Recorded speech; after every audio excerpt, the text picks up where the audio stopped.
ঈদকে ঘিরে রাজধানীর প্রাণকেন্দ্র গুলিস্তানে ফুটপাতে জমে উঠেছে পোশাকের বাজার। সারা বছরই এখানে তুলনামূলক কম দামে পোশাক, জুতা ও অন্যান্য প্রয়োজনীয় পণ্য পাওয়া যায়। তবে ঈদের মৌসুমে কেনাবেচা কয়েক গুণ বেড়ে যায়। সকাল থেকে মধ্যরাত পর্যন্ত ক্রেতা বিক্রেতার হাঁকডাকে মুখরিত হয় পুরো এলাকা।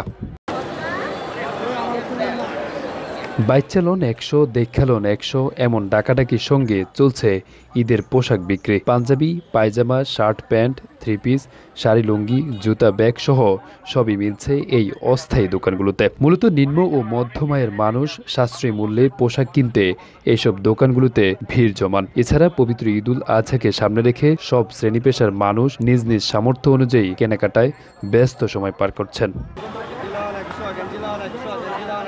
গুলিস্তানের বাইতুল মোকাররম, উত্তর, দক্ষিণ গেট, জিরো পয়েন্ট, গোলাপশাহ মাঝার সহ সব ফুটপাতেই মানুষ আর মানুষ। প্রিয়জনদের মুখে হাসি ফোটাতে চলছে কেনাকাটা। বিক্রেতারা বলেন, ঈদকে কেন্দ্র করে ফুটপাতে ঝামেলা না থাকায় বেচা বিক্রি খুব ভালোই চলছে। আলহামদুলিল্লাহ, মোটামুটি ভালো না খারাপও না, মিডিয়াম। আলহামদুলিল্লাহ ভালো। আগে থেকে বেচা কিনা একটু বাড়ছে ভাই। হামলা তো পুলিশের হামলার কারণে মনে করেন এখন বেচা কিনা অত আহামরি নাই।